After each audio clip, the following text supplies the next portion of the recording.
Greetings, welcome to So Much to Talk About, 2011 version of Enshrinement Weekend here at Springfield, Massachusetts, the Naismith Basketball Hall of Fame. My pleasure to have one of the great voices in all the sports, not just basketball, Mr. Eddie Doucette. Pleasure to have you on the show. Thank you. That's very nice of you to say that. I appreciate that. I mean, I remember growing up listening to you and listening to the way you call games and talk about like this Hall of Fame class. It's the largest class, mid class, yes indeed. And I want to ask you first about Dennis Rodman, how he wasn't a scorer, but he made an impact in other ways that will rarely be matched in this league. Yeah, well, I mean, you stop and think about it. How often do you hear of somebody leading the league in rebounding for 7 consecutive years?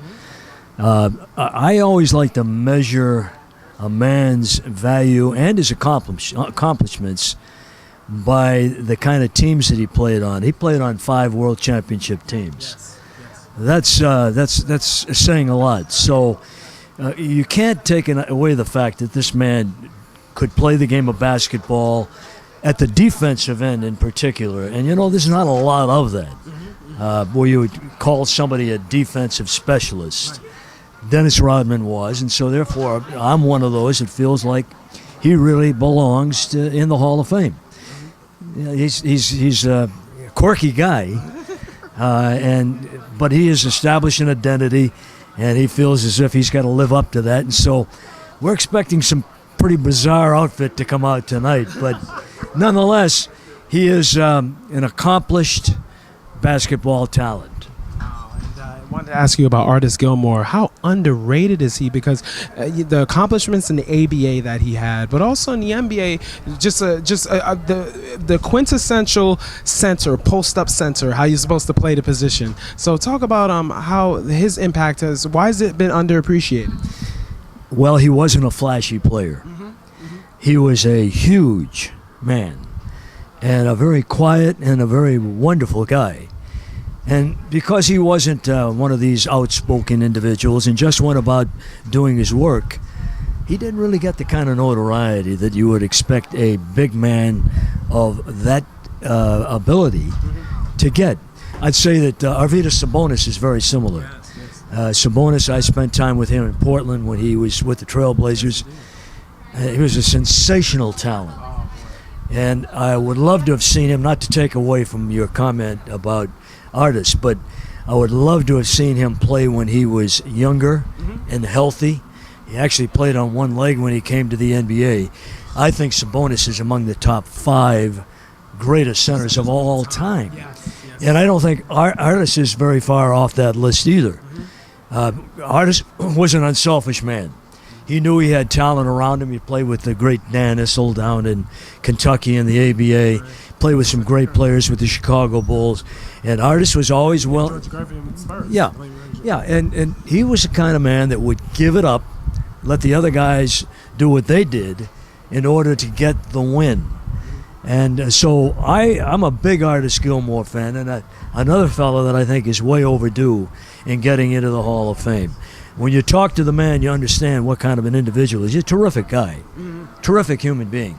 So this is what you like to see, and we hope that young people are paying attention to the Artis Gilmores and the Arvydas Sabonises and the Chris Mullins, because they have a really good, strong message.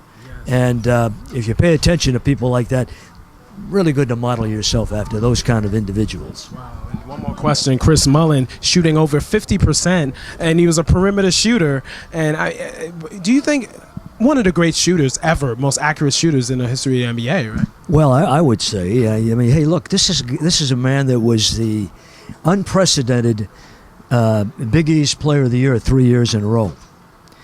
Well, how often do you hear that? And you had to have some ability to do that. And Mullin had a pure stroke. You put him out on the wing and get him the ball, and it was like a symphony to watch how he shot the ball. There have been those guys in history that have had that kind of a stroke. If I go back in time a little bit, Brian Winters, he was that kind of a shooter, perfect form shooter. Even further back, John McLaughlin back in the early 70s. You had these guys playing with a three-point ball. It's hard to say how many points they would have scored. But Chris Mullin had a beautiful shot and was a very competitive guy, could get up and down the floor. For 6'5", really did a lot of wonderful things on the basketball floor. Again, very deserving of the honor he is going to receive here by being inducted into the Hall of Fame. Wow, and as Coach Tara VanDerveer, like I was looking at her resume, her docket. She's been relevant for so long, the longevity. She's been able to translate with the times. Can we name, I don't think I can name a handful of coaches that have that longevity and been able to be so relevant. I mean, I have a theory about coaching, and I think there are a lot of great coaches. Some are good for 1 year, some are good for 20. Some are good for time in between. I think the big thing with a coach with shelf life is that they have a unique ability to communicate and get on the same page with the players that they're dealing with. Some coaches can't do that. They wear out of shelf life within a short period of time. Tara VanDerveer has been one of those that has just withstood the test of time. And to me, the one quality of greatness that I think stands out the most is the ability to do something over and over again. And that would be consistency. And she is consistently great year in and year out. You can't tell me that there are a lot of coaches who coach men's teams that would like to play Tara VanDerveer's team because of the kind of product and the way those kids perform. They are well schooled. They are schooled fundamentally.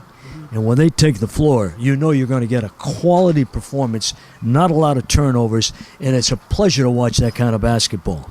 That's right. The Lady Huskies found that out earlier this year. And again, very deserving of the honor of going in the Basketball Hall of Fame. And if I might for a moment just jump back to Artis Sabonis. He's another one of those players that if you watch him play the game, you understand that you're watching somebody that's really an artist. Kareem was that way. In fact, he considered himself an artist more than a player. And that's because they're so complete in the way they play the game, in their knowledge of the game, and the way they execute. And Artis Sabonis was that way. And I just, because I saw him night in and night out, and I saw a lot of bad games that he made interesting. Kareem was the same way. But when you see players like that, you have to sit back and you have to say to yourself, boy, this is a pleasure to watch somebody who really understands how to play the game the way it was meant to be played and then execute it on the floor against great talent. And Artis Sabonis is certainly one of those. The ultimate chess player. Yeah, absolutely. Mr. Doucette, thank you so much for the time. Such an honor to speak with you. It's thank a pleasure. You did a nice job with the questions. Thank you, sir. Okay. That means a lot. Okay. Just